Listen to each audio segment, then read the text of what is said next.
Welcome to the major regions of Egypt.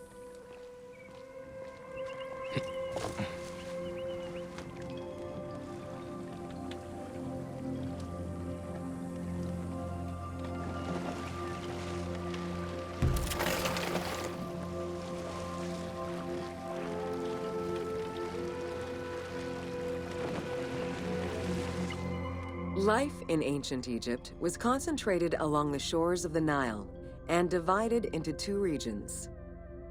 Lower Egypt was situated on the Nile Delta near the Mediterranean, and Upper Egypt was at the south reaching into Africa. Due to its proximity to the Mediterranean, temperatures in Lower Egypt were less extreme than in Upper Egypt.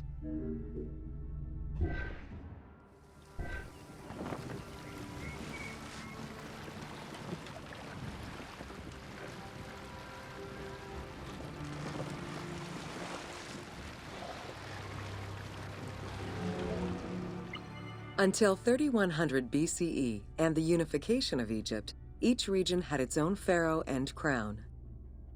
Lower Egypt's crown was red and marked with symbols of papyrus and bees. Upper Egypt's crown was white, with symbols of lotus and sedge-grass.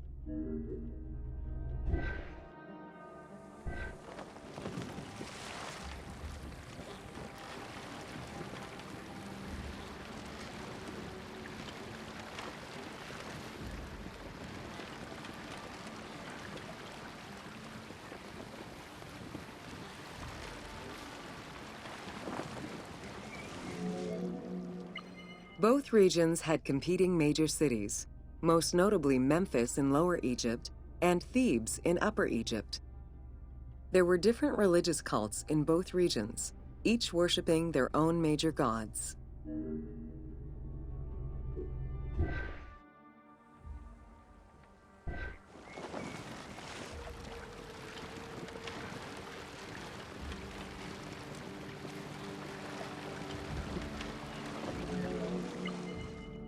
Many of the temples were designed in such a way as to represent the two regions, and ceremonies often incorporated Upper and Lower Egypt in their rituals.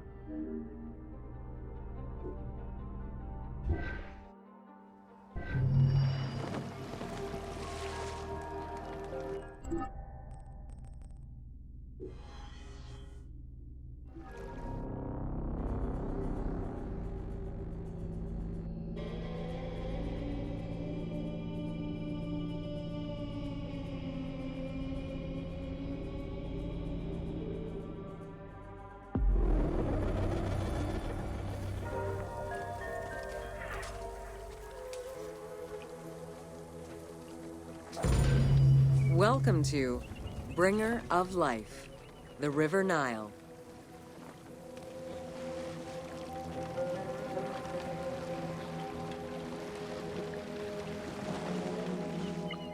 The ancient Egyptians called the dark fertile soil of the Nile the Black Lands, and the surrounding desert was referred to as the Red Lands.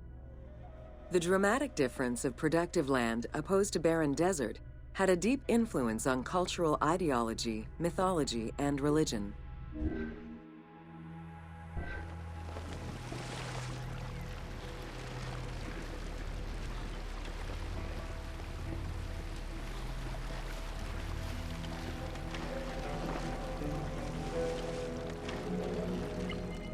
The Nile determined much of Egyptian civilization. For example, the seasonal cycle of the Nile was so consistent that ancient Egyptians created their calendar around it. The flood season, or Akhet, was when the departing floodwaters left arable soil for crops. It was followed by the growing and harvesting seasons, known as Peret and Shemu. These regular seasons, along with abundant wildlife and rich soil, meant that Egypt's denizens were able to nourish themselves and ensure their country's strength in trade.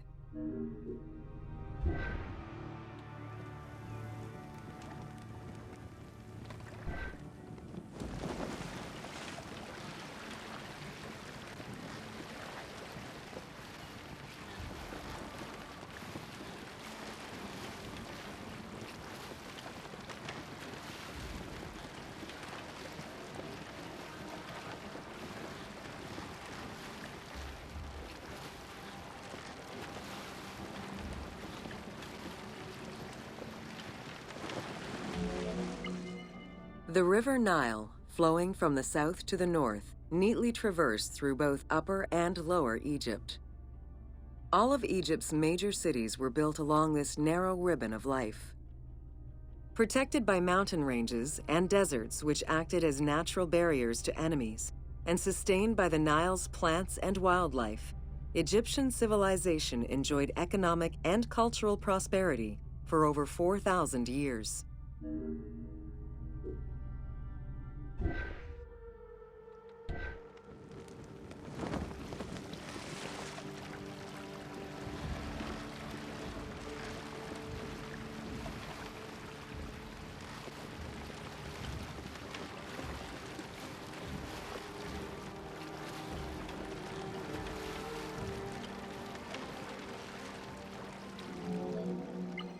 Both ancient Egyptians and ancient Greeks referred to the Nile as the river in their respective languages. Stretching a distance of over 6,700 kilometers, the Nile is one of the longest rivers in the world. It flows south to north, spanning 11 countries. The River Nile originates in the region of the Great Subequatorial Lakes, including one of the largest in the world, Lake Victoria near Tanzania.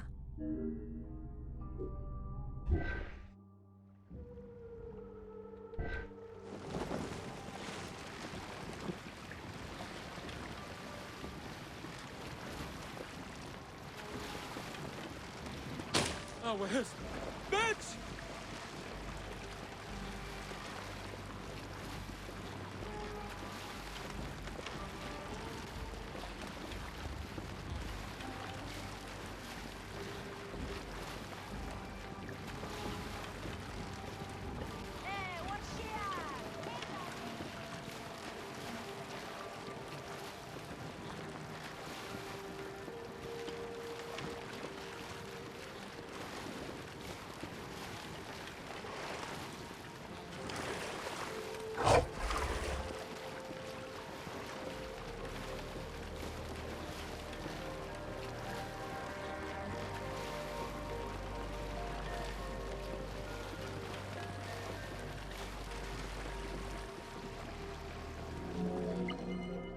The river flows through African equatorial forests, swamps, volcanic lands, steppes, and deserts, splitting apart for a while and picking up various sediments from each region and carrying them all the way to Egypt. Its main artery, known as the White Nile, rejoins with the Blue Nile in Khartoum. This is where it weaves through rich deposits of silt and nutrients, carrying them along in its wake.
The Nile crosses 6 cataracts from the south to the north, creating natural obstacles between the various sections of the river. The cataracts are long zones of about 100 kilometers, where the bubbling and rapidly swirling waters advance tumultuously amid enormous heaps of rocks and benches of hard stone.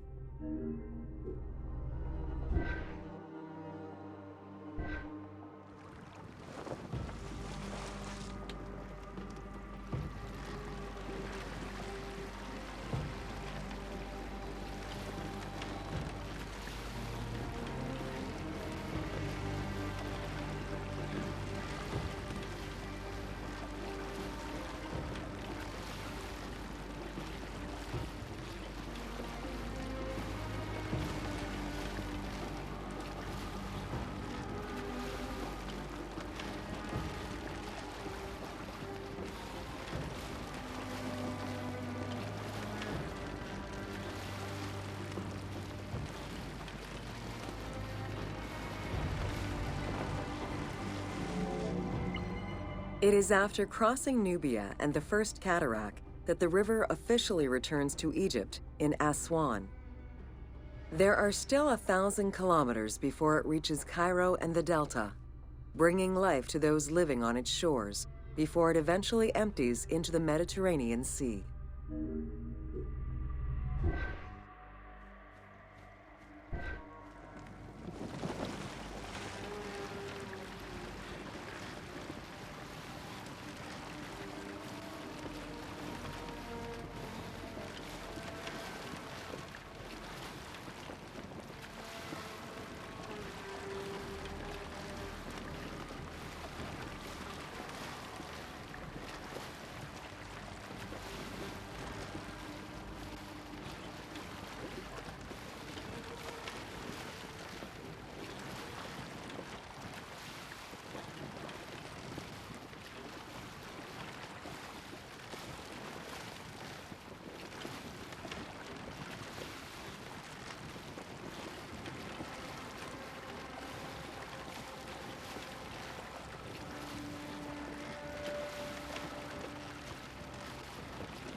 Ancient Egyptian irrigation and water use was centered around the Nile. However, they also had access to streams and rivers, as well as several large lakes. The Delta, situated at the north end of the Nile, also known as Lower Egypt, is a large irrigated area where the river splits into several tributaries.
The Delta had several major brackish coastal lakes, bodies of water separated from the sea by thin strips of land. A mix of deep to shallow waters, salt swamps, and sand plains, these lakes were refuge to a wealth of species, as well as water and land plants. The occasional bandit could also be found sheltering within the denser reeds, waiting for the unwary traveler.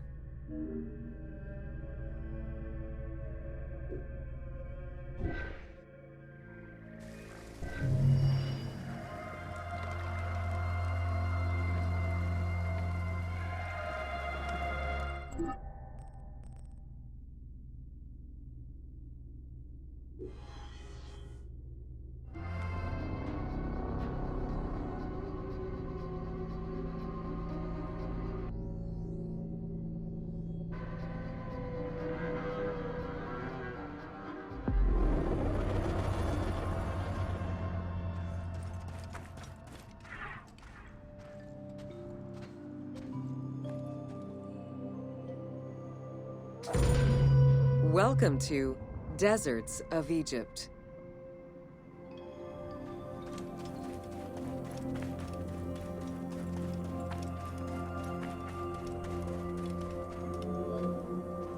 Reaching out on either side of the lush Nile are the harsh, arid Western Desert and the mountainous Eastern Desert. They cover nearly 94% of Egypt. Each of these parent deserts have their own microclimate and contain several smaller deserts with a distinctive fauna and flora. Whale fossils were discovered within the depths of the Sahara. Known as the Valley of the Whales, this location is evidence of the seas which once covered the area.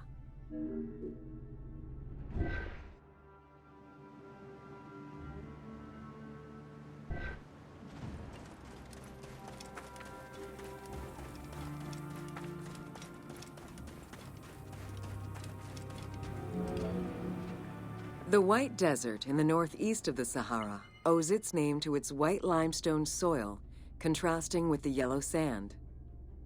The wind has eroded the rocks of the White Desert into stone mushrooms, the most famous of which is referred to as the Finger of God.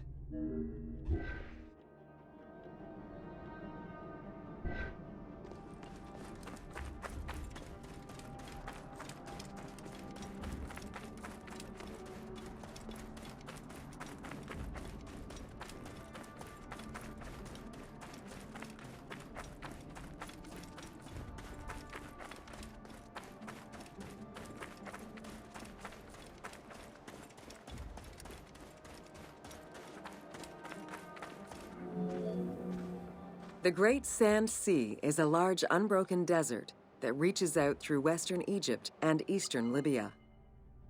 It is home to a unique geological formation known as Libyan silica glass. The pale yellowish-green material ranges from pebble-sized fragments to glass rocks the size of rough boulders.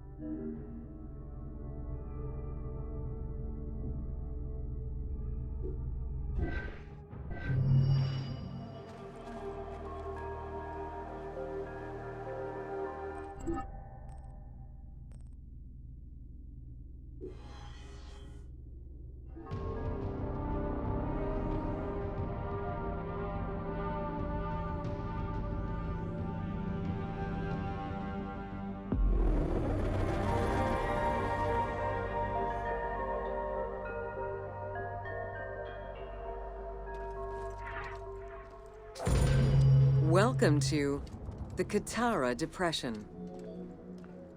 The Qattara Depression is located in the northwest part of Egypt. Reaching 18,000 square kilometers, the basin is 133 meters below sea level and covered with salt.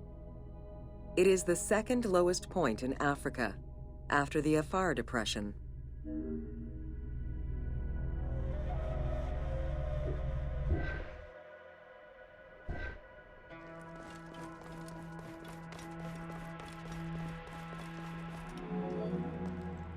The climate is very arid, with average temperatures reaching 36 degrees Celsius.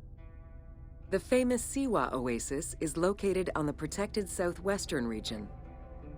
Today, the Qattara Depression is utilized for oil exploration.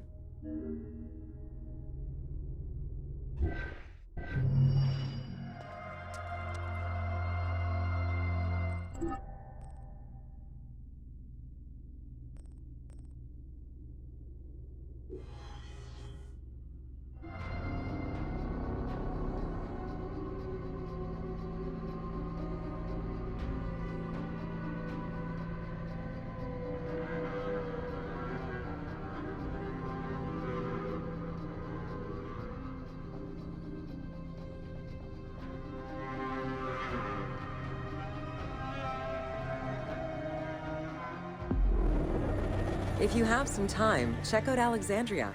It's one of the greatest cities in antiquity. Welcome to Siwa.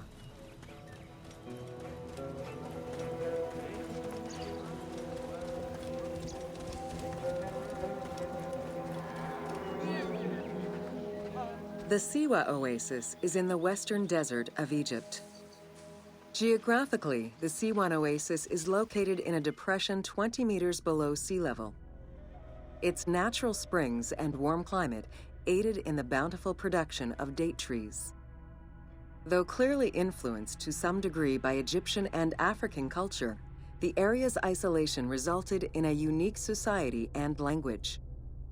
While they worshipped the same deities, Siwan temple architecture differed from traditional Egyptian temples.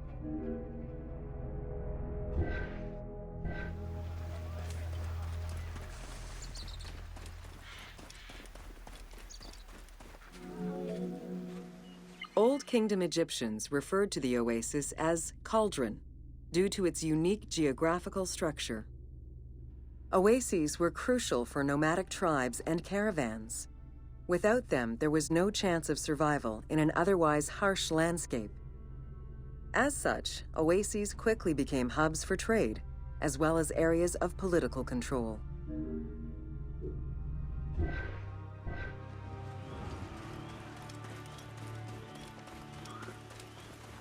Yeah.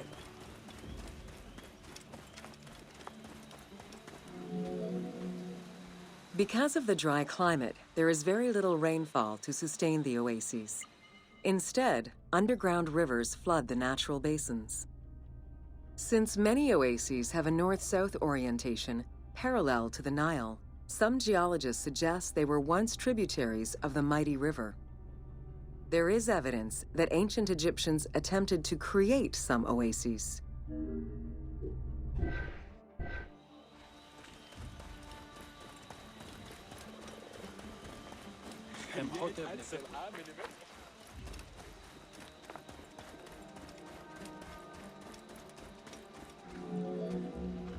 The Libyan oases are the best known, as they are geographically and culturally linked to the Nile Valley and the Delta. These western oases have a distinct geology from the other regions of Egypt. The most famous and important oases are Karga, Dakhla, Farafra, Baharia, and Siwa.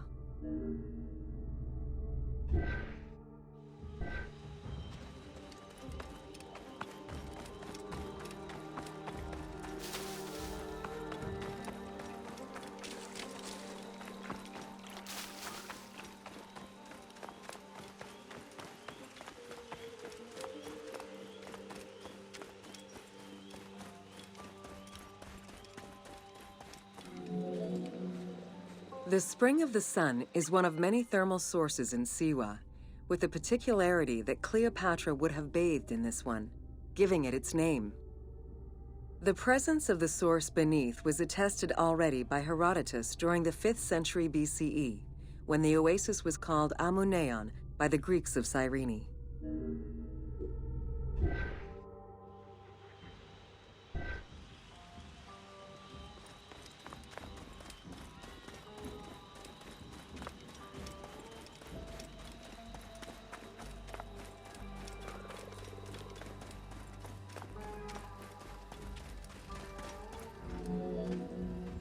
Oracles predicted the future, delivered omens that could be more or less obscure, and offered divine guidance.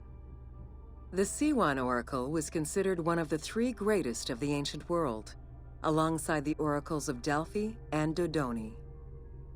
Because of the Greek colonies in Cyrenaica, the temple associated Zeus with the worship of Amun.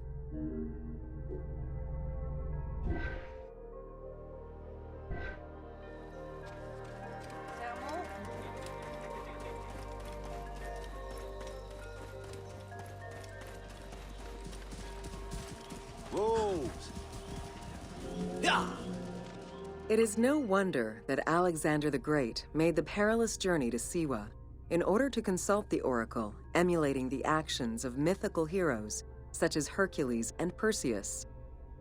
This action earned the approval of the oracle, who validated his claim as Pharaoh of Egypt. He was confirmed as the son of Amun, conferring upon him the most legitimate claim to date of all Egypt's foreign invaders.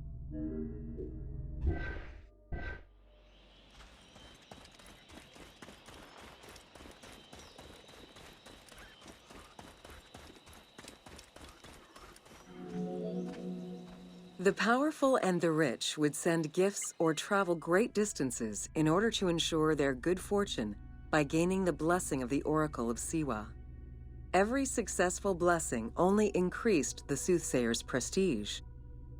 Runner Eubotus, a famous citizen of Cyrene, consulted the oracle in order to know if he would win the 93rd Olympic Games race in 408 BCE. He did, enhancing the standing of the Siwan Oracle in the process.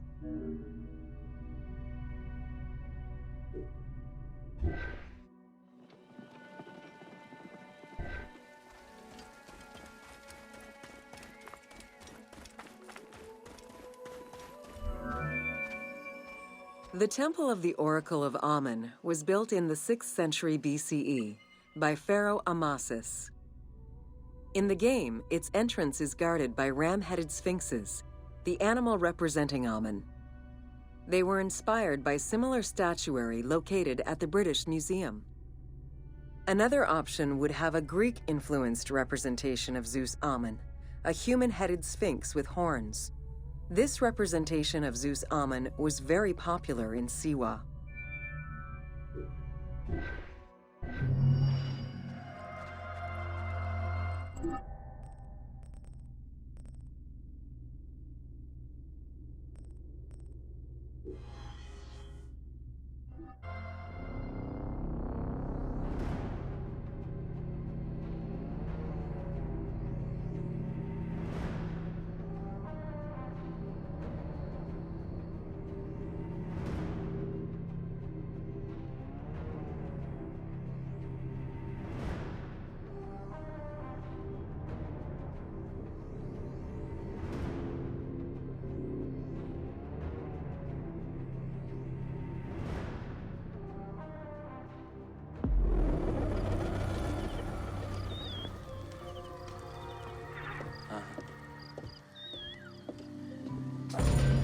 Welcome to the Fayum.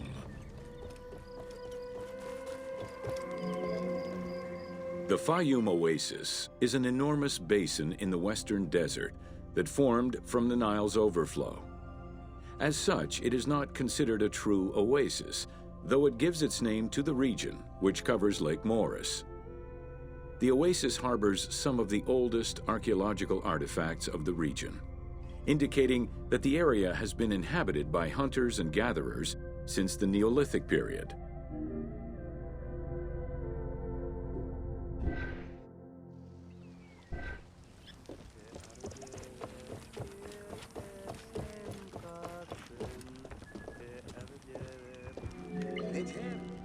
The Fayum Oasis drains into Lake Moeris, which was a large freshwater lake, but at some time became a saltwater lake.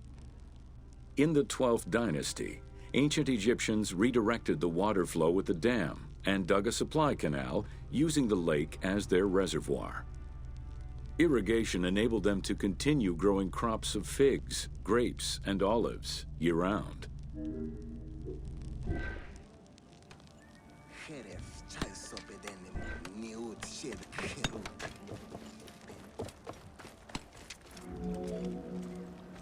Reed boats, feluccas, triremes, and kerkeros were the most commonly found craft within the landlocked waters of Egypt. They were used for various purposes, ranging from daily fishing, trade, warfare, and travel, to the ferrying of massive stone blocks used to build the great monuments of Egypt.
The most impressive pyramids of ancient Egypt date from the Old Kingdom and can be found on the sites of Giza, Saqqara, and Dashur. However, one particularly famous pyramid of the time is located elsewhere. During the Middle Kingdom, some pharaohs chose the Fayum as their final resting place. One such ruler was Amenemhat III. His pyramid left a mark on the imagination of antique chroniclers. They refer to it as the Labyrinth, mostly due to the vast mortuary temple complex at the foot of the pyramid. Herodotus mentioned that he had visited 12 courts and over 3,000 of its chambers. But he was also well known for being prone to hyperbole.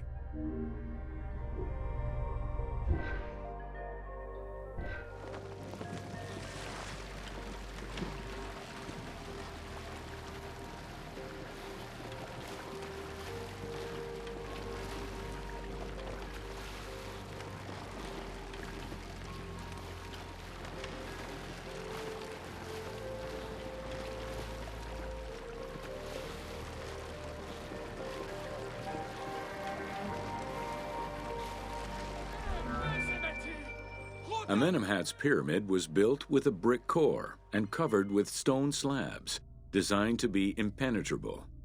The burial chamber, made out of a single block of sandstone, is unique in its design. Richard Lepsius and Flinders Petrie both explored the pyramid site, measuring 385 meters by 158 meters, and identified it as the location of the labyrinth. Their research conditions were difficult, as most of the site had been submerged by the nearby canal. Furthermore, the stones from the complex and the outer casing of the pyramid had been quarried away long ago. Ubisoft decided to give life back to this lost monument and the many crypts that were said to be devoted to the sacred crocodile god, Sobek.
Founded during the 5th dynasty, the site was popular during the 12th dynasty under the name of Shedet.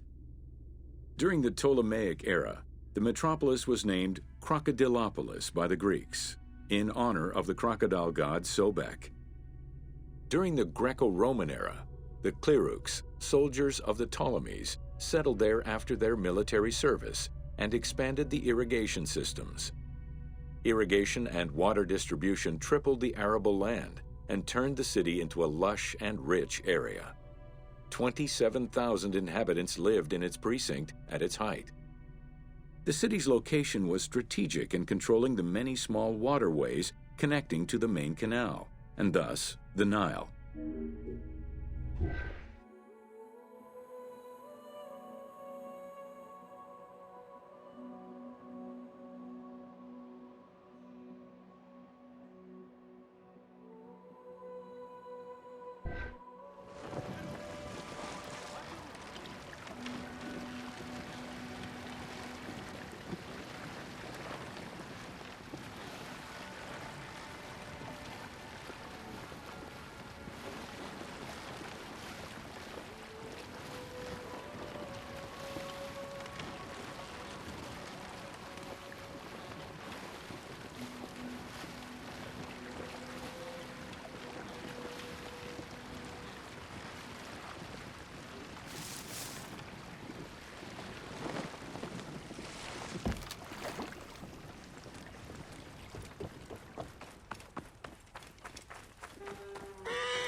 The region's main cult was that of Sobek of Shedet, a divinity associated with water and fertility, both very important to an area that depended on irrigation.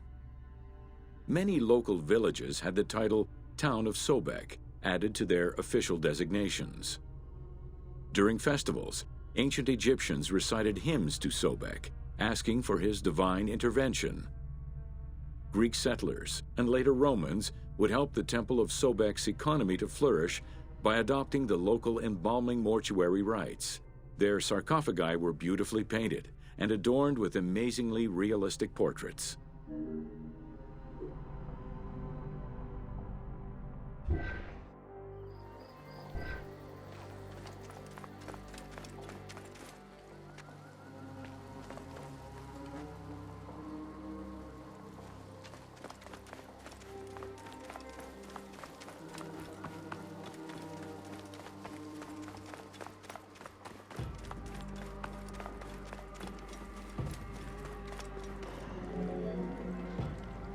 Very similar to the cult of the Apis bull in Memphis, a living crocodile was worshipped within the precinct of Crocodilopolis's main temple.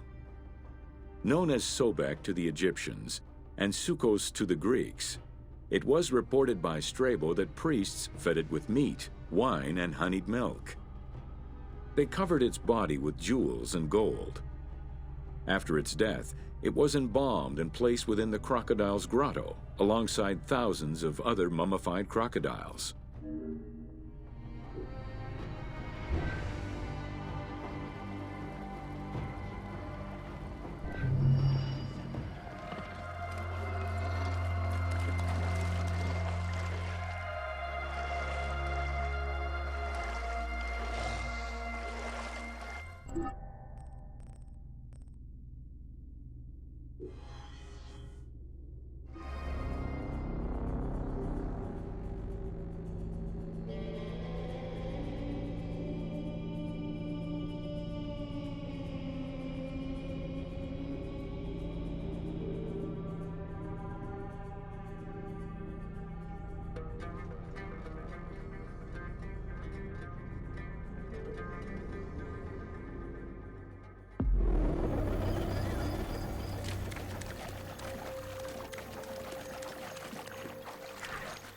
It's not the heat that gets you.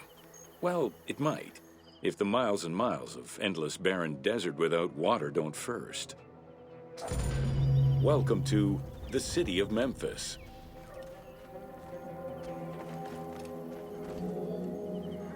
Throughout all ancient Egyptian periods, cities had one thing in common. They were situated along the Nile's shores. Cities were often designated for government or for worship. Major cities had several temples dedicated to numerous gods and goddesses. Egyptians referred to the organization of their cities as a sepat, or later on by the Persian term nome. There were 20 sepat in Lower Egypt and 22 in Upper Egypt.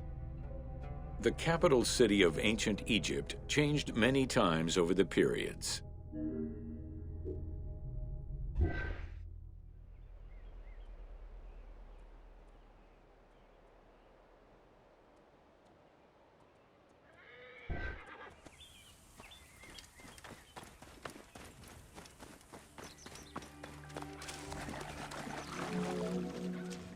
One of the largest was Memphis, located in Lower Egypt. It was a key center for religious temples, including their most important deity, Ptah, god of creation. Thebes, located in Upper Egypt, competed with Memphis and featured as both a political and a religious center. Two important temples, Luxor and Karnak, were built there. A minor capital of the Sayyid dynasty was the city of Sais. This was the last native Egyptian capital of Egypt.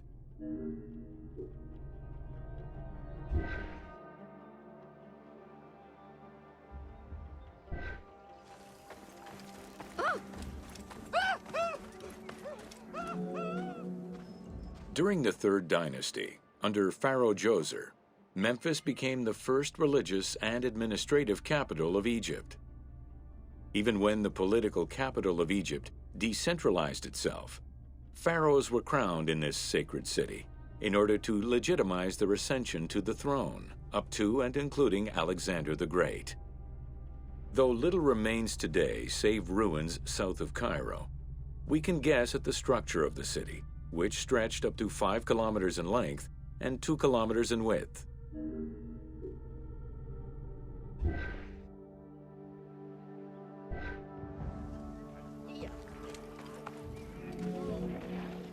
Memphis was also referred to as the City with the 100 Doors, or the White Walls. These names were in reference to the wall which surrounded the city. Under the protection of Ptah, god of craftsmen, the city was a thriving religious and economic hub.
Welcome to Rediscovering Egypt.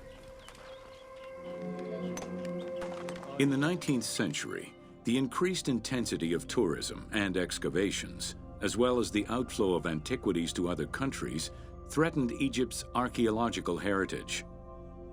Egyptians took part in this destruction by ransacking sites for artifacts to sell, quarrying stones from ancient monuments, and removing sebak, ancient mud bricks, to reuse for their own purposes.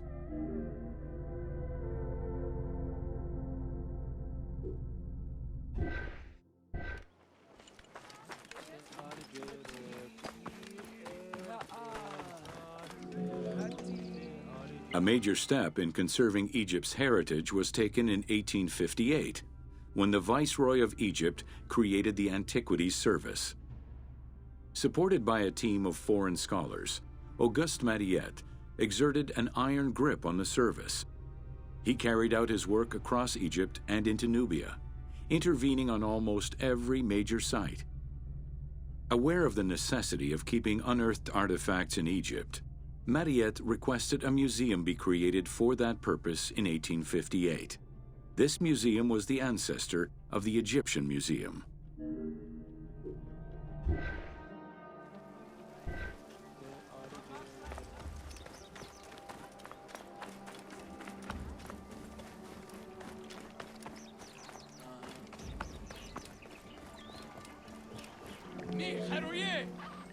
Gaston Maspero, Mariette's successor, expanded and reorganized the Antiquities Service and instigated laws regulating the export of artifacts. French scholars ran the service until it passed into Egyptian hands in the 1950s. As of the mid-19th century, Egyptology was fast becoming a recognized discipline within both private institutions and learned societies.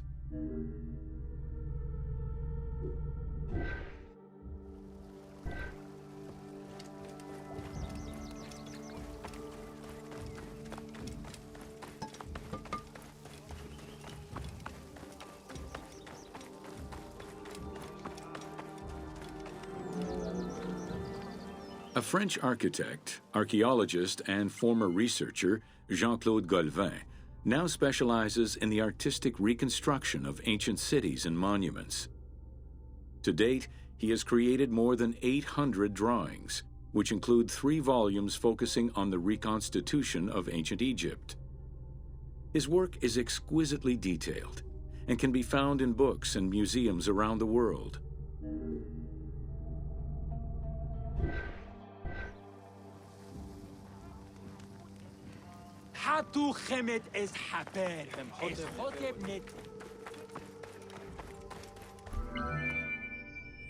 The team was thrilled to collaborate with Jean-Claude Golvin in order to recreate Egypt for the game. In the 19 exclusive watercolors he created for the team, Golvin used scientific data as the base and then extrapolated to provide a full interpretation of various locations and monuments in ancient Egypt.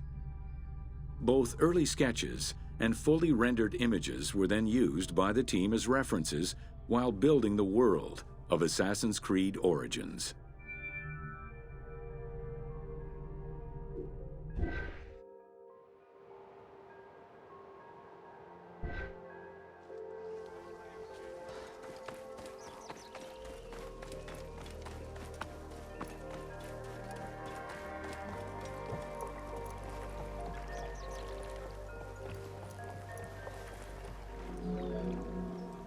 Although ancient Egypt's rich religious culture and its mortuary monuments continue to be investigated, the modern discipline of Egyptology has shifted focus. Rather than single-mindedly retrieving impressive artifacts, Egyptologists today focus instead on increasing the body of knowledge. In the past, excavations took place in the field, and while that is still the case today, much of the work on Egyptology now takes place in libraries and archives.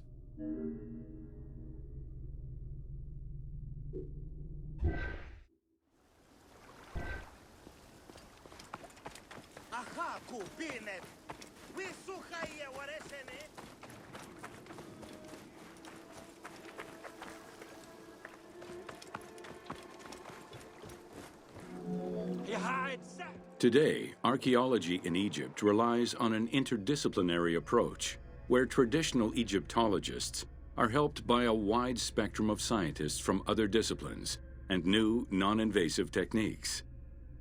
GPS data, satellite imaging, and ground-penetrating radar allow archaeologists to gain a sense of what lies underneath the ground before excavating.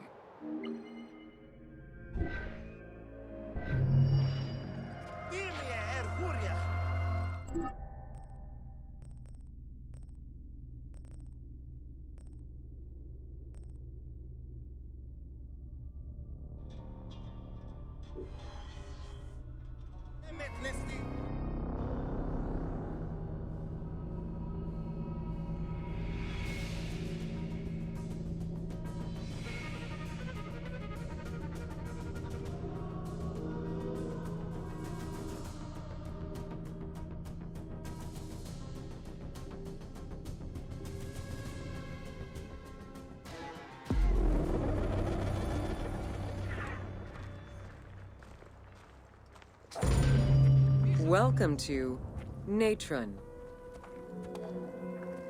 Natron is a colorless salt that was used by ancient Egyptians for food preservation, cleansing products, and glassmaking. It was also used in the mummification process.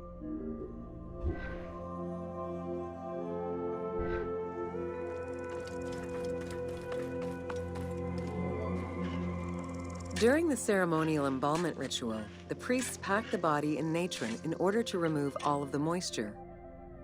Once the body was thoroughly desiccated, they could begin the wrapping.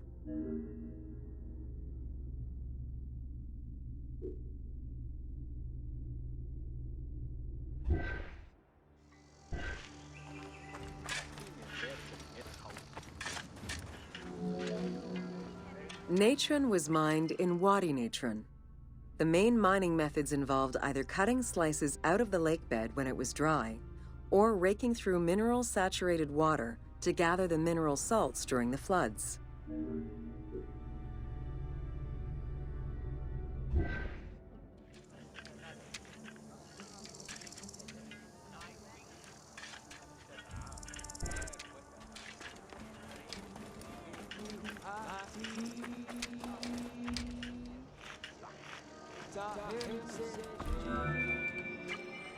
Both techniques are still used today and inspired the team in their recreation of the mines located in the mountains northwest of Memphis.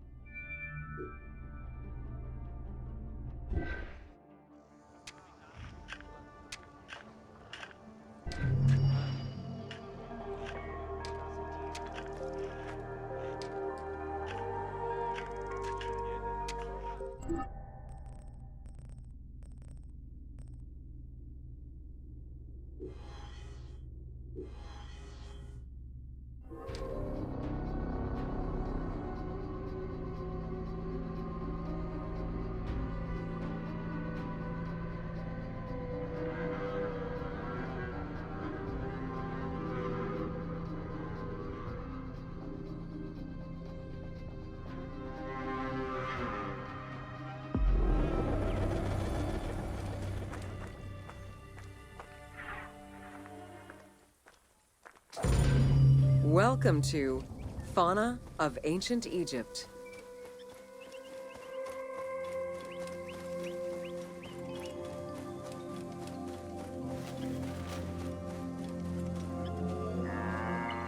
Both domesticated and wild animals were features in ancient Egyptian bas-reliefs as early as the First Dynasty.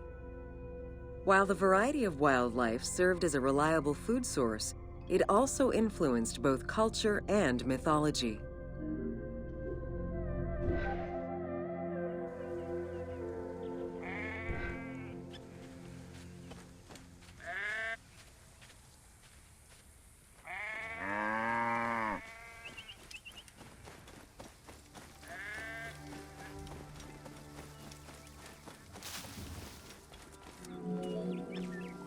Egypt's terrain allowed for a diverse range of animals, including panthers, rhinoceroses, elephants, and many variations of antelopes.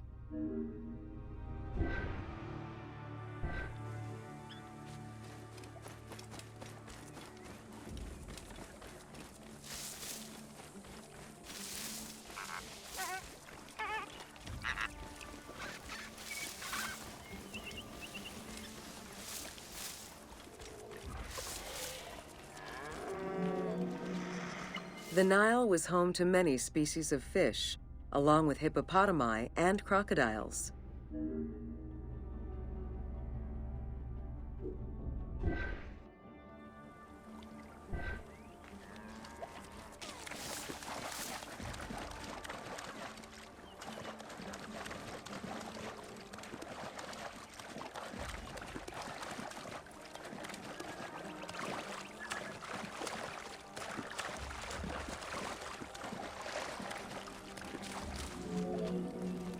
The wide variety of birds that populated the riverbanks, from raptors and waterfowl to songbirds, were all cataloged within Egyptian hieroglyphic signs.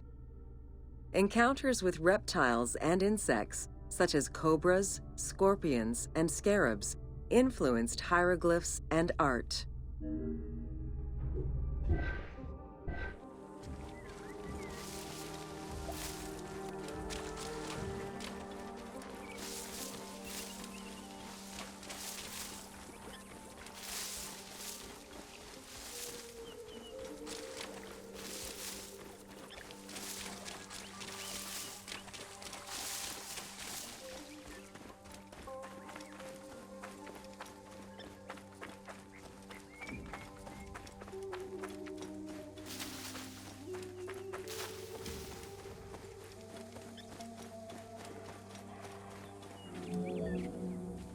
While all animals had sacred meanings, lions in particular represented power and royalty to ancient Egyptians.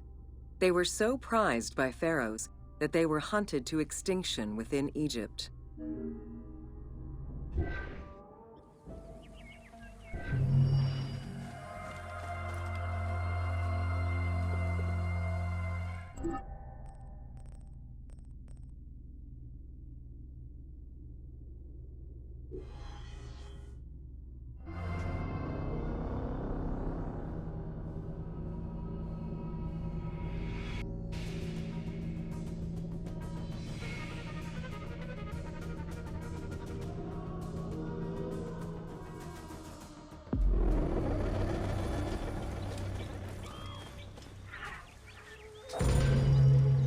Welcome to Flora of Ancient Egypt. The climate and unique geography of the Nile Delta offered a wide variety of plant species. Many of these plants served as sustenance for ancient Egyptians and as crops for trade. The Nile's consistent seasons allowed Egypt to sustain itself for centuries.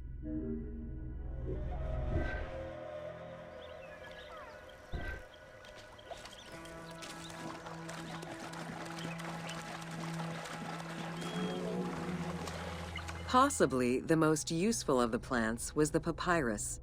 This tall sedge plant grew in abundance along the water's edge of the Nile. Commonly known for its use as paper, the ancient Egyptians found many other functions for it, including rope, sandals, and mats. Papyriform boats made from the plant are seen in paintings and reliefs, and were used in ritualistic ceremonies.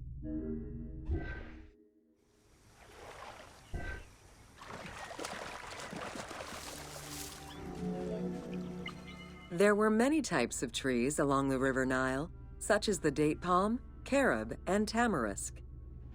The earliest fruit tree cultivated was the fig tree, followed by apple, pomegranate, and eventually olive trees during the era of the New Kingdom. Mango cultivation was the result of a late import from Asia during the Middle Ages.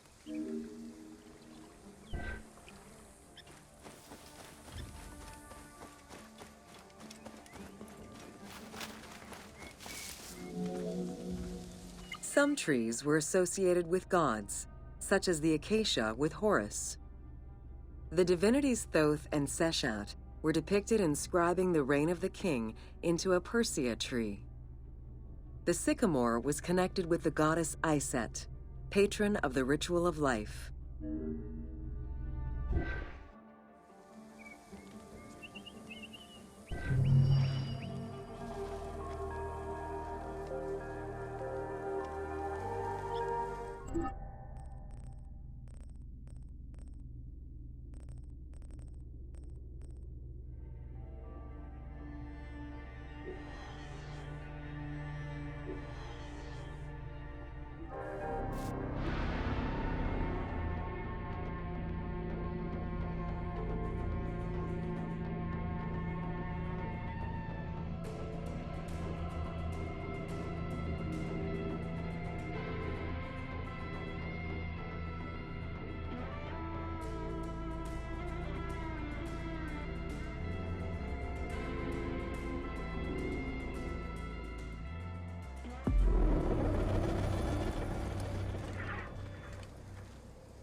Welcome to Ancient Egyptian Hieroglyphs.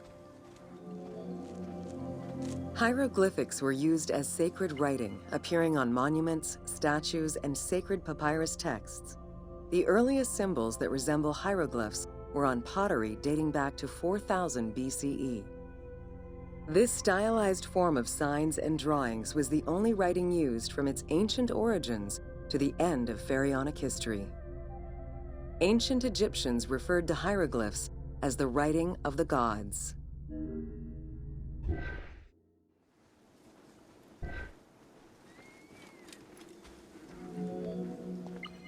Considered a difficult language, it was intended for pharaohs, nobility, and priests, and meant to be used in ceremonies, within tombs, and for government records. Since few Egyptians were able to read the ancient hieroglyphs, the mythological aura around the language was persistent, even in their own culture.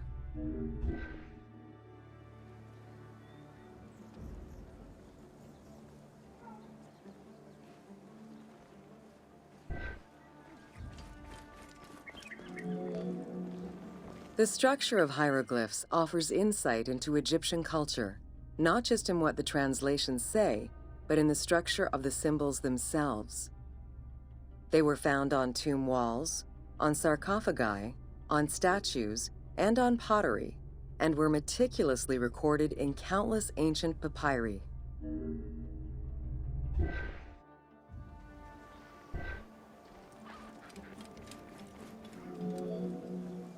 In many temples, priests would perform rituals and daily offerings.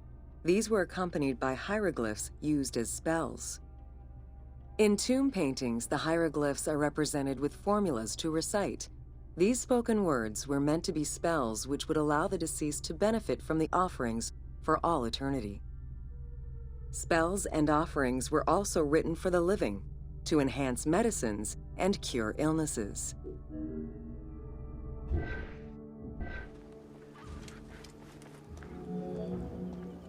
The most famous of ancient Egyptian documents is the Book of the Dead.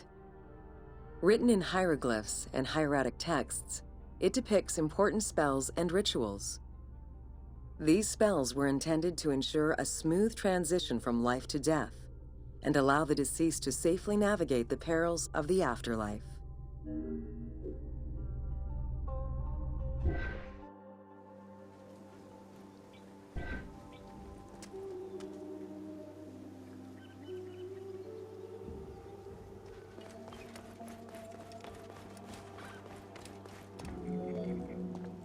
Even after it was deciphered, the reading of hieroglyphs remained difficult at times due to the many directions in which they can be read.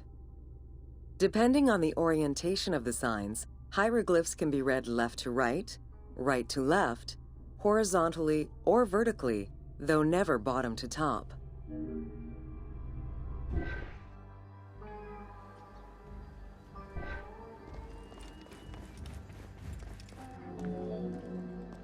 A clue on which way to read is to first notice which direction the figurative signs are facing. If a pictogram is looking to the right, then the reader is meant to start from the right and read towards the figure. Column text on a papyrus begins from the right, then goes top to bottom for each column.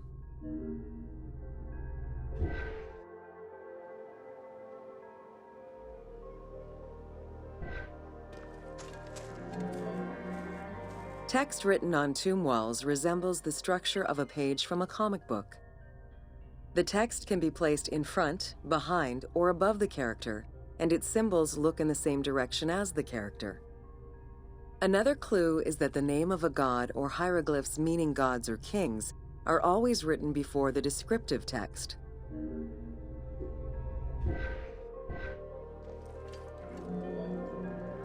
Compared to alphabetical languages, Egyptian hieroglyphs have more symbols.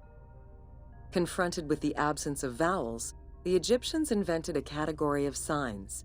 When placed at the end of words, these signs help inform its meaning.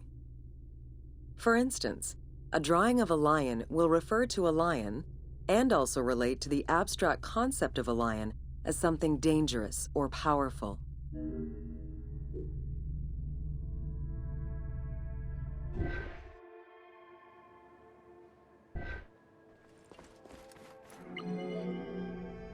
Middle Egyptian hieroglyphs contained a little more than 700 signs. By the end of the Greco-Roman period, there were 10,000 signs. Egyptologist Sir Alan Gardner created a list classifying common hieroglyphic signs and their variants.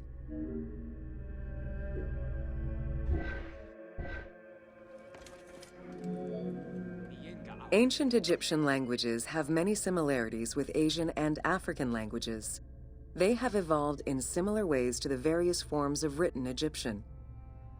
These languages belong to the Hemito-Semitic group.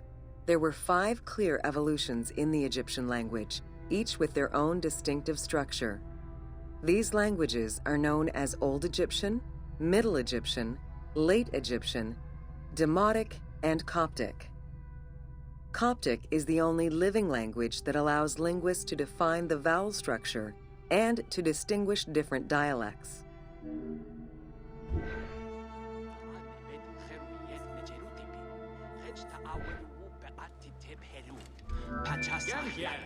While hieroglyphs and hieratic script give us an idea as to how the ancient Egyptian language was structured and written, the way it was spoken is still up for debate. The team opted for English as the spoken language, with the characters using ancient Egyptian and Greek words and accents. The language that is spoken in the background by the crowds is largely based on Sir Alan Gardner's Egyptian grammar. To help resurrect a dead language, we consulted Egyptologists and dialogue coaches to establish our target sound and cast actors with Arabic, Hebraic, and African backgrounds to bring the game to life. You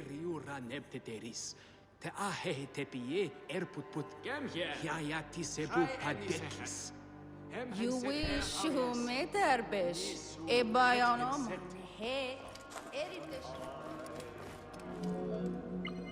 After Alexander the Great's arrival in Egypt and the establishment of his reign, Greek became the language used by the governing bodies. The inability to read hieroglyphs caused resentment among the Greek population. It's from this tension that the Rosetta Stone was created.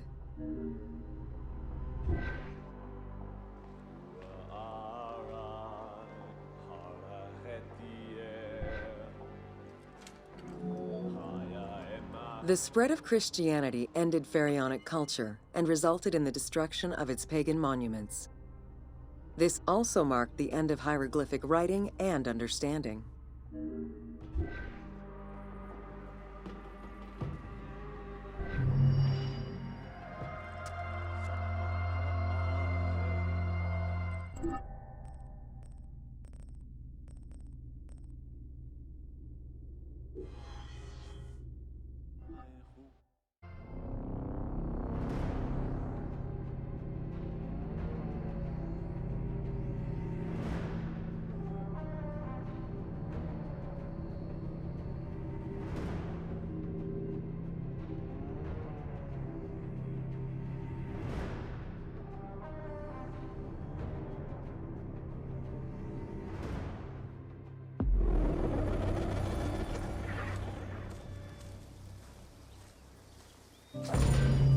Welcome to Jean-François Champollion. Between the 5th century CE and the Renaissance, knowledge of hieroglyphs was entirely lost. Many enthusiasts tackled the challenge of deciphering the language with little success. Some groundwork was made with various researchers identifying names and some grammatical structure, and confirming that cartouches were markers for royal names. They were still missing a critical piece of information that would eventually be revealed thanks to the discovery of the Rosetta Stone.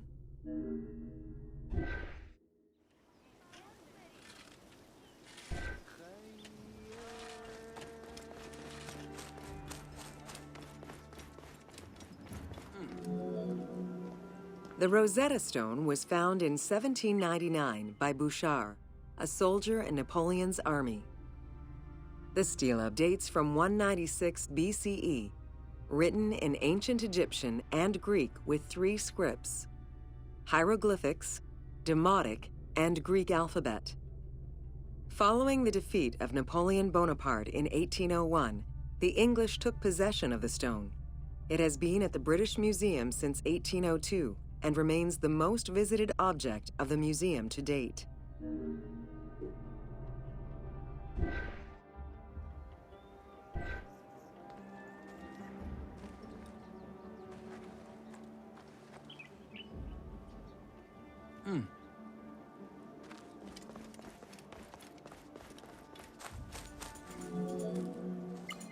The first translation was of the Greek section only in 1803. It detailed a decree of Pharaoh Ptolemy V, reminding the citizens that their pharaoh had led Egypt to prosperity. It was fully translated 20 years after by Jean-François Champollion, who was working with a facsimile.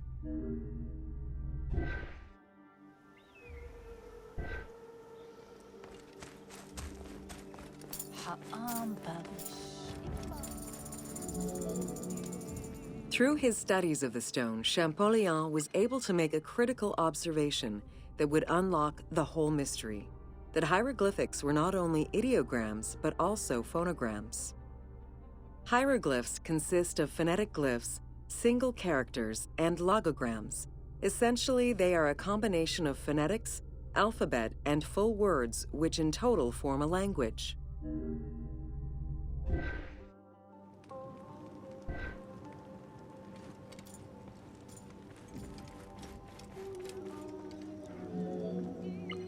While studying the stone, Champollion realized that there was a difference in the number of hieroglyphic characters in relation to the number of Greek characters for the same word. This led him to believe that hieroglyphs must have phonetic characteristics. This was the first step to unlocking the Rosetta Stone's secrets.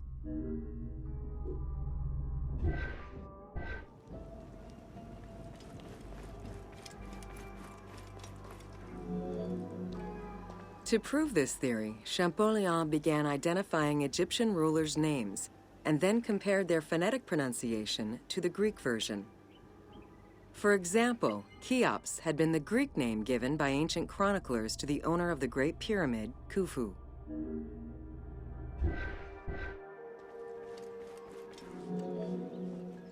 The next step for Champollion was to confirm that his approach was verifiable by using the Philae obelisk as an additional reference. Engraved in the obelisk are two inscriptions in Egyptian hieroglyphs and Greek. Once he confirmed the names of Ptolemy and Cleopatra within these texts and confirmed the same phonetic patterns as on the Rosetta Stone, Champollion knew he was on the right track.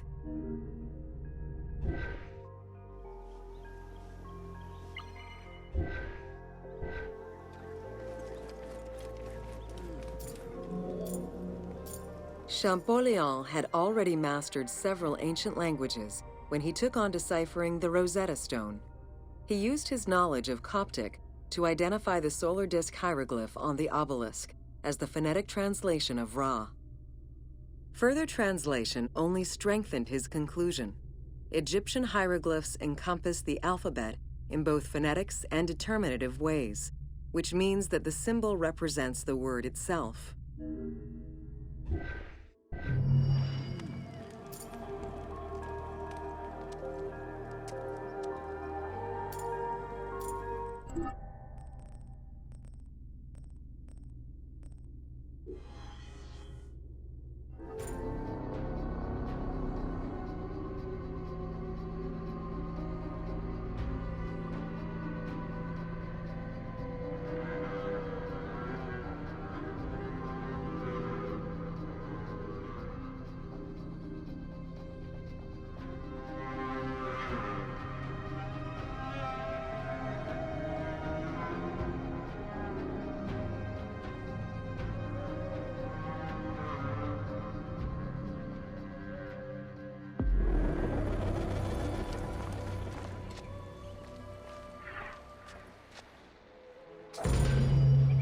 Welcome to Cyrene.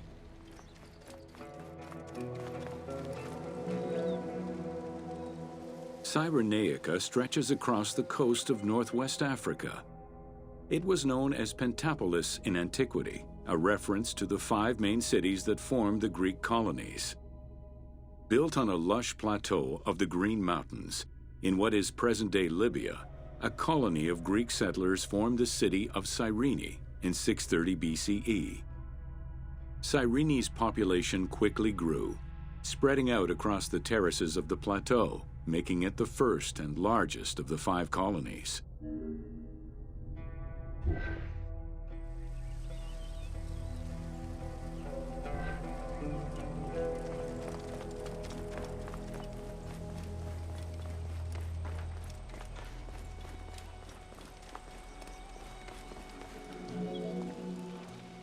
The city of Cyrene was founded by Batos Aristotle, guided by the Oracle of Delphi.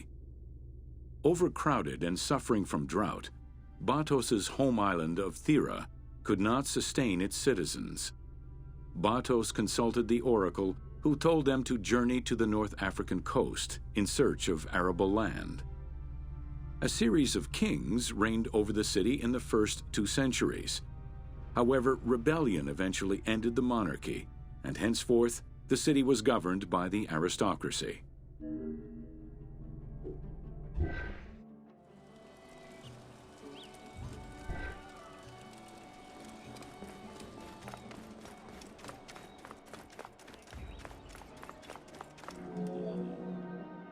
The key features of Cyrene were temples dedicated to gods, Apollo, Demeter, and Zeus, alongside Ptolemaic gods such as Isis and Serapis.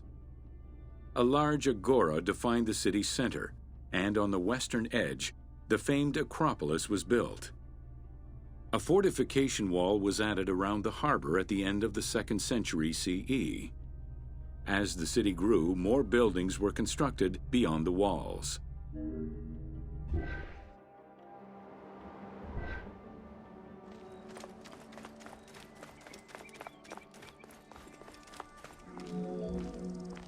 Under Roman influence, Cyrene became an economic powerhouse, rising in status throughout the Mediterranean. Cyrene's school of medicine rivaled all others except for that of the Greek city Kos. Some of the great minds in ancient math, astronomy, and geography were born or established in the various schools of the city, which included an institute of philosophy founded by Aristippus a pupil of Socrates.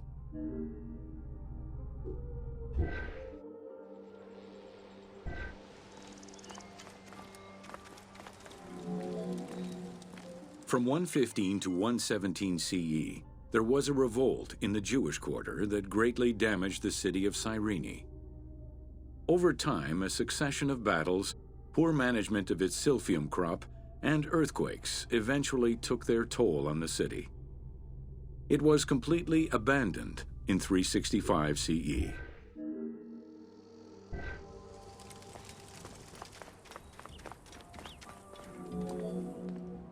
The nearby port of Apollonia was an ideal location, with its natural cove, sheltered by 2 islands and rocky inlets.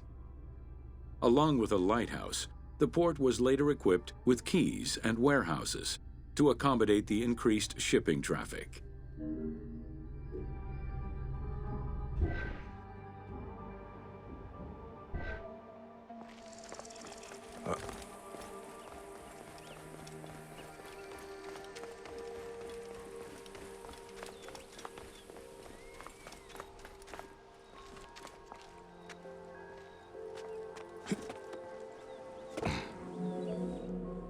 With its success as a commercial trading port, Apollonia surpassed Cyrene to eventually become the capital of the Pentapolis. A number of earthquakes gradually shifted the city, causing many of its original structures to sink. Some of its ruins can still be seen underwater.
Welcome to the Agora and Thermal Baths.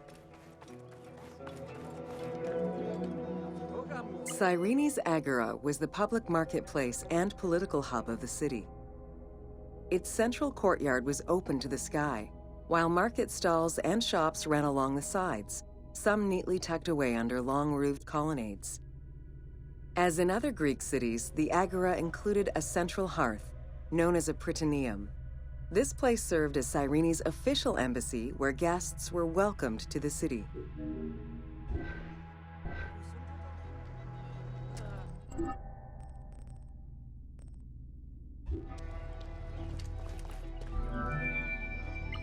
An unnamed statue representing naval victories was the centerpiece of the Agora. The statue's female figure likely represents Nike, the goddess of victory. It was likely very similar to the victory of Samothrace, which currently resides in the Louvre Museum and served as a reference for the team.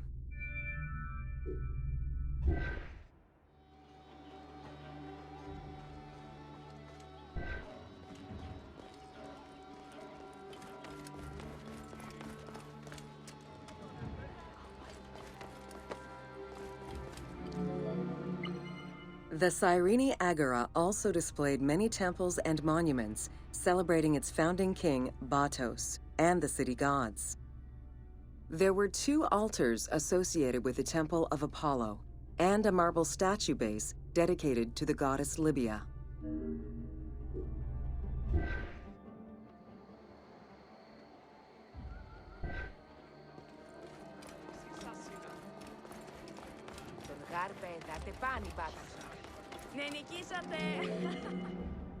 The civic buildings included a law court complete with an archive library that would have housed legal documents and other papers essential to the city's governance. Traces of fire damage to the building's remains indicate that it was possibly destroyed during the rebellion of the Jewish community in 115 CE.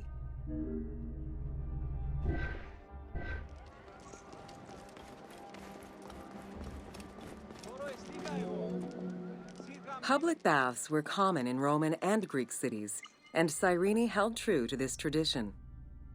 2 thermal baths from different eras were discovered among the ruins. An inscription at the entrance of one of the baths is presumed to be attributed to the owner. It dates the building to the Hellenistic period.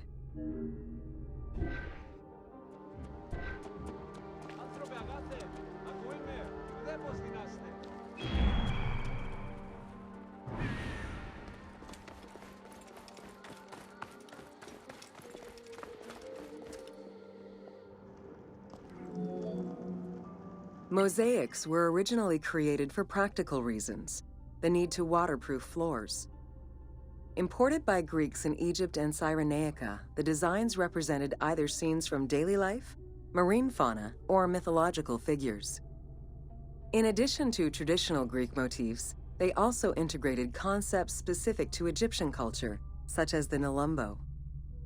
The best examples of mosaics recovered to date, however, come from Alexandria.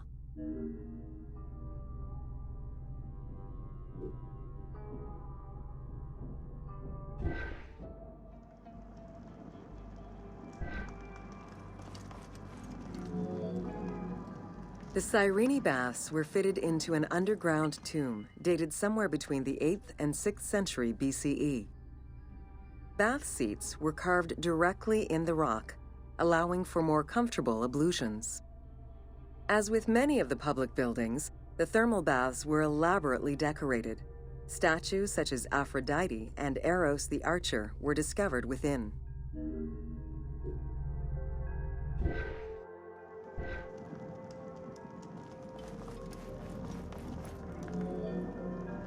The Frigidarium, a pool of cold water, was the first room visitors entered. It was followed by the Tepidarium, or tepid water area, and then the hot water room called the Caldarium. Water for the thermal baths was sourced from a natural spring. Burning stones were deposited into the water to create steam as required. The flowing water of the spring ended in a cistern and fountain referred to as the Aqua Augusta.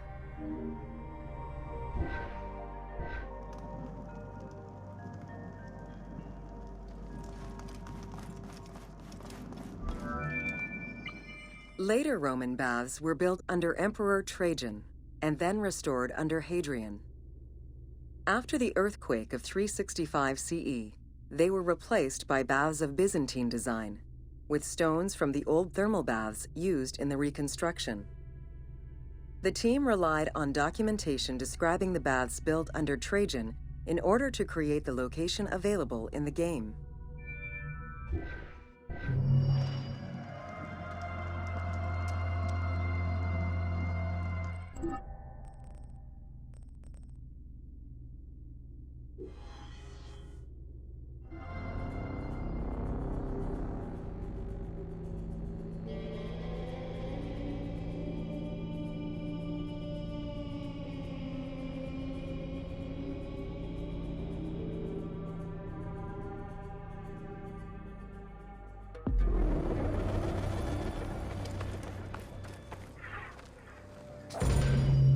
Welcome to the Temple of Zeus in Cyrene.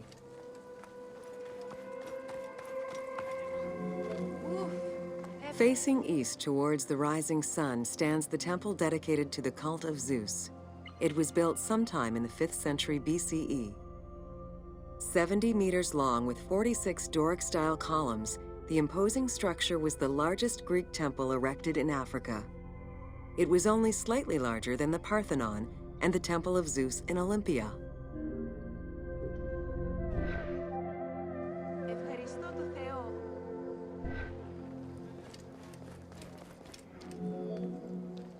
The exterior was designed with the decorative elements common to Doric architecture.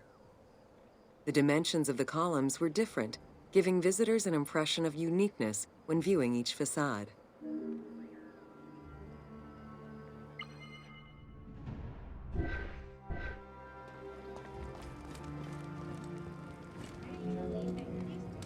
After the temple was destroyed during the Jewish rebellion, Emperor Hadrian had it reconstructed.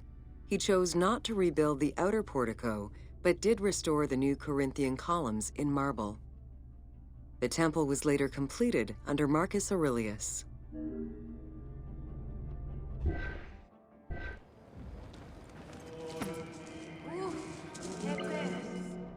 In the time of Augustus, a faithful but smaller imitation of the Olympian Zeus was used to be worshipped. Hadrian then installed a new 12-meter-high statue matching the Zeus in Olympia. It was made of chiseled marble with the head, arms, and feet carved in the round.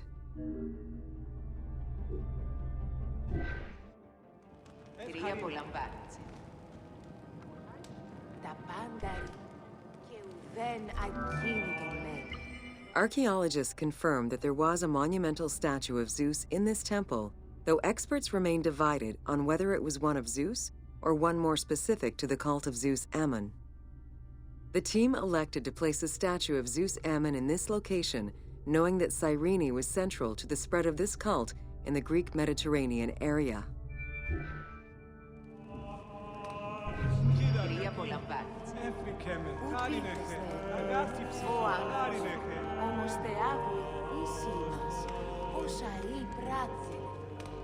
Χάριν έχει αγαθή. Ευχαριστώ τον Θεό. Χάριν έχει. Πού πίστες, Θεέ μου, ο άντρες. Όμως Θεά βοηθήσει ημάς, ως ει πράτη. Ότις αγαθότης, χαίρετε τα του οίκους. Θεός τον κλέπτη με.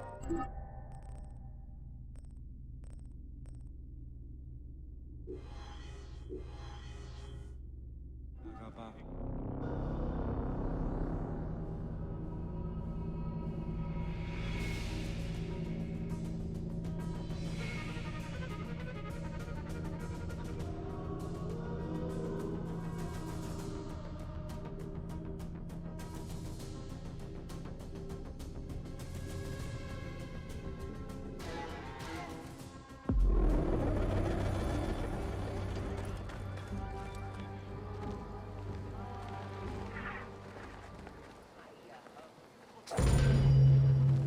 Welcome to Important Monuments of Cyrene.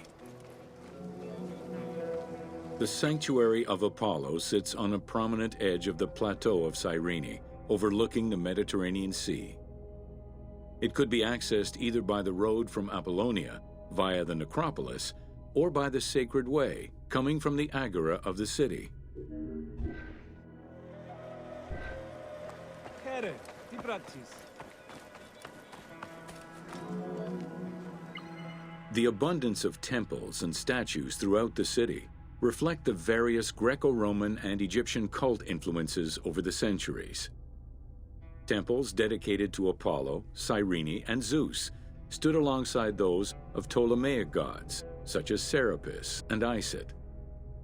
Numerous fountains were decorated to represent other gods, including the city's namesake, Cyrene.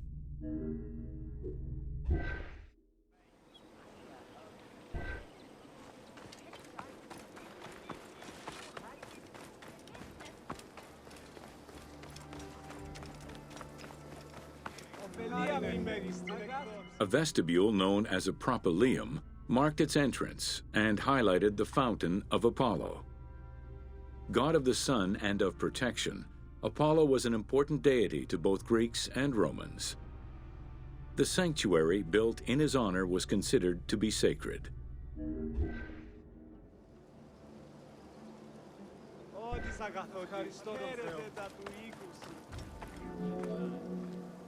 The imposing temple was built on a natural cornice, stretching more than 200 meters in length and roughly 50 meters in width, and was surrounded by a vast Doric colonnade. Sections uncovered by archaeologists indicate restorations to the columns were made between 115 and 116 CE.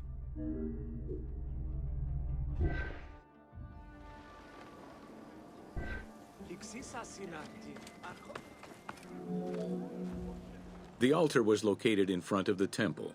Both are estimated to be the same age, though restored at different times. Many bulls were sacrificed each year at the altar in honor of Apollo. The imprint in the stone of the ring used to strap the animals down is visible to this day.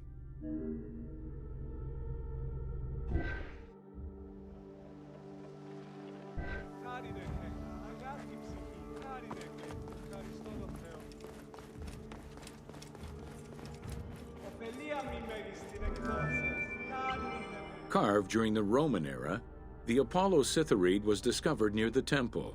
It is considered an important archaeological find. The statue of Apollo was in pieces when it was uncovered. Remarkably, most fragments were found, and the restored statue is currently at the British Museum. The team extrapolated the statue's final look based on the current partial reconstruction, and placed it inside the temple to reflect the patron deity of the area.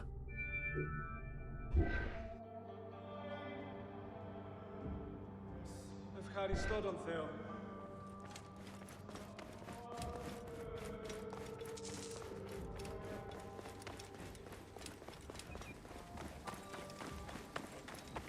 Αυτό γαμού διαδιαούγα. The amphitheater of Cyrene is located on what is known as the Terrace of Myrtosa, next to the sanctuary of Apollo. It was built on top of the old theater in the 2nd century.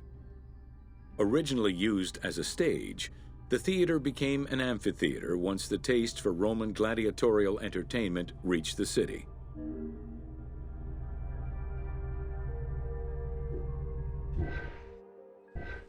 Τι απολαμβάνεις?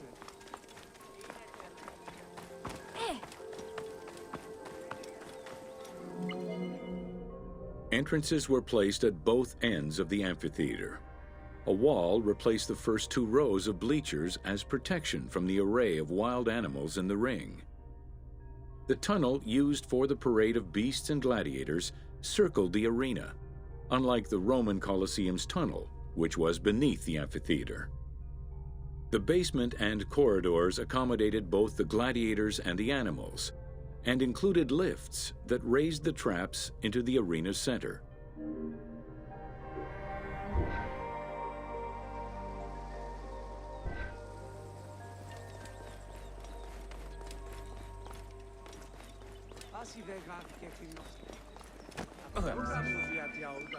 Since the original theater was close to the cliffside, the expansion didn't allow for a perfect circle. Instead, junctions of the semicircle formed the arena into an oval shape. This elliptical formation still ensured an excellent view from all angles. The team decided to create a perfectly round theater for technical reasons, and used the structure of the Roman theater as their reference.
Welcome to the Acropolis of Cyrene.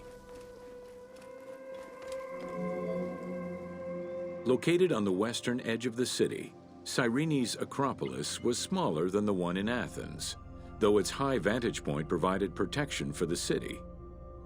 At its entrance was a single door, flanked by 2 towers.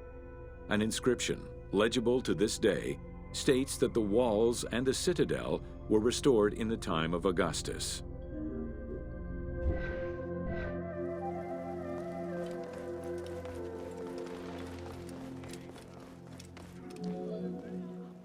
a number of statuettes have been excavated from the site, including one of Berenice, the daughter of Magus, the king of Cyrene, and half-brother of Ptolemy II. At the northeast tower, there is a sanctuary consisting of two small temples with a vestibule and an altar believed to be that of Serapis and Isis.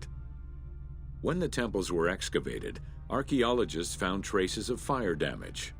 However, there are no indications as to when this fire occurred.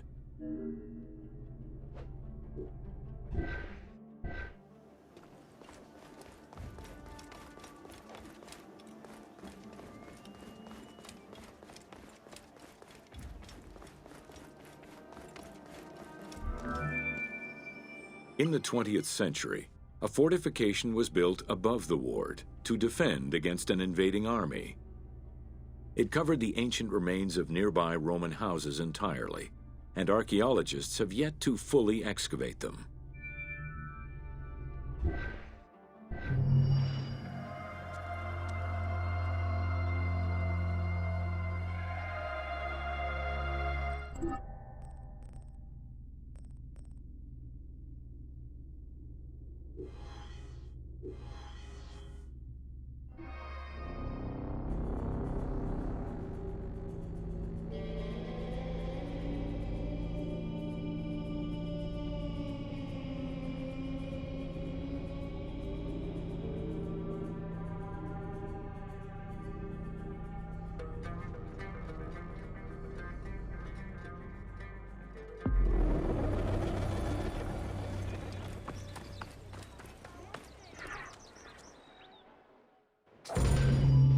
Welcome to the Gladiator Arena.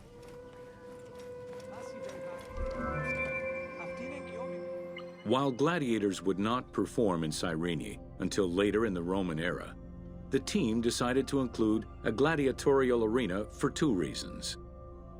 First, they believed it was important to portray this aspect of Roman life.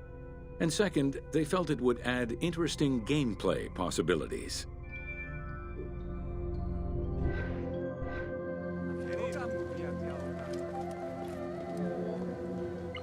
The first gladiators to enter the arena were prisoners of war.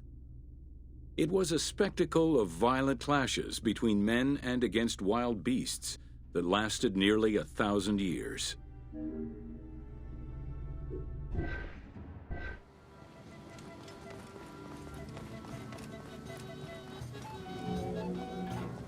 Eventually, volunteers began to enter the ring.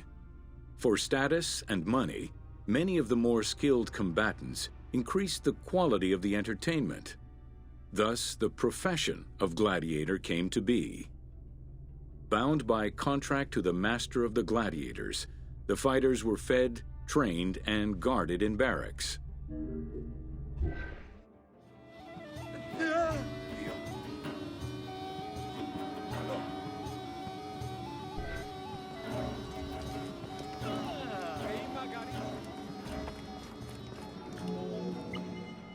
Gladiators were separated into heavy and light armored fighters, each with their own set of specific armor and weapons.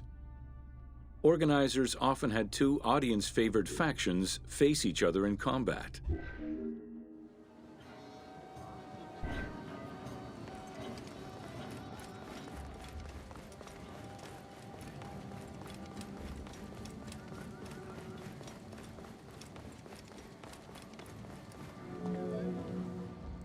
The events were highly organized. Fights were held with a background of music and supervised by a referee. Death, either in the course of combat or by decision, was not always the only way out for the loser. Several were released due to their performance and gained great notoriety as celebrities.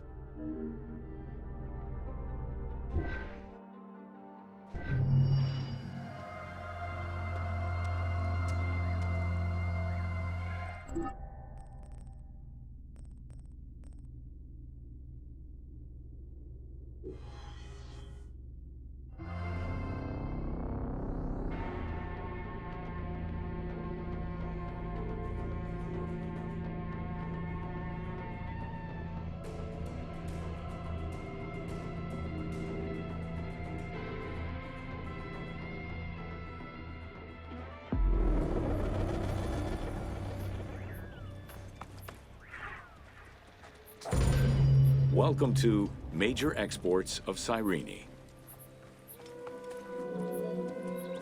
Cyrene's main source of economic wealth was in the cultivation and export of poppies and silphium.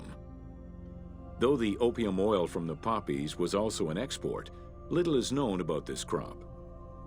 Information about the cultivation of silphium, however, is more accessible to us.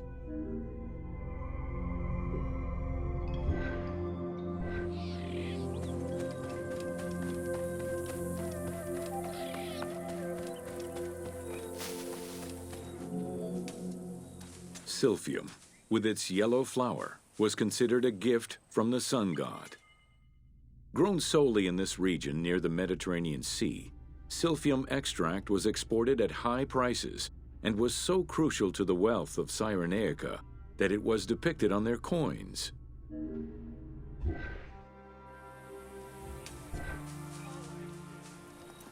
Οφειλούμε να αυξήσει την ημερήσια παραγωγή.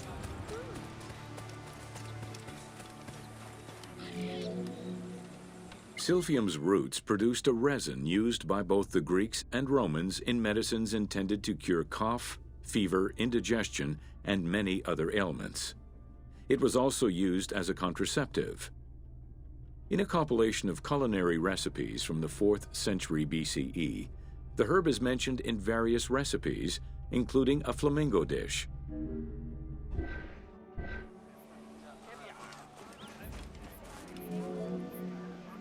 High demand, overexploitation, and possibly a shift in climate all contributed to the eventual extinction of silphium. The last mention of it dates from the 4th century CE, and to this day, no traces of this plant have been identified.